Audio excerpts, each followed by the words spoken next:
He came and made the extraordinary, never before made request to Congress. Give us a $700 billion blank check with no strings attached. And I fought behind closed doors against my own party on TARP. It was a wrong vote then. It's continued to be a wrong vote since then. Sometimes that's what you have to do. You have to take principle over your party. All right, let's continue the conversation, but we'll come back to this if we have to. Let's go to Jean Mackin in Hancock. She has a question.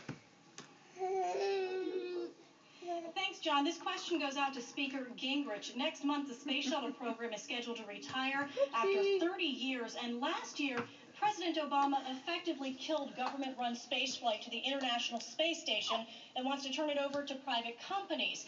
In the meantime, U.S. astronauts would ride Russian spacecraft at a cost of $50 to $63 million a seat. What role should the government play in future space exploration?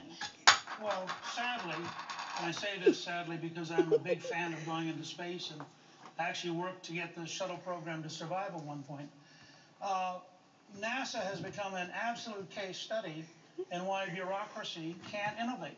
If you take all the money we've spent at NASA since we landed on the moon, and you apply that money for incentives to the private sector, we would today probably have a permanent station on the moon, 3 or 4 permanent stations in space, a new generation of lift vehicles, and instead, what we've had is bureaucracy after bureaucracy after bureaucracy and failure after failure. I think it's a tragedy because younger Americans ought to have the excitement of thinking that they too could be part of reaching out to a new frontier.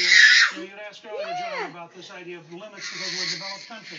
We're not a developed country. The scientific future is going to open up, and we're at the beginning of a whole new cycle of extraordinary opportunities, and unfortunately NASA is standing in the way of it when NASA ought to be getting out of the way and encouraging the private sector. Is there any candidate who would step in and say, no, this is vital to America's identity, this is vital to America's innovation, I want the government to stay in the lead here when it comes to manned spaceflight?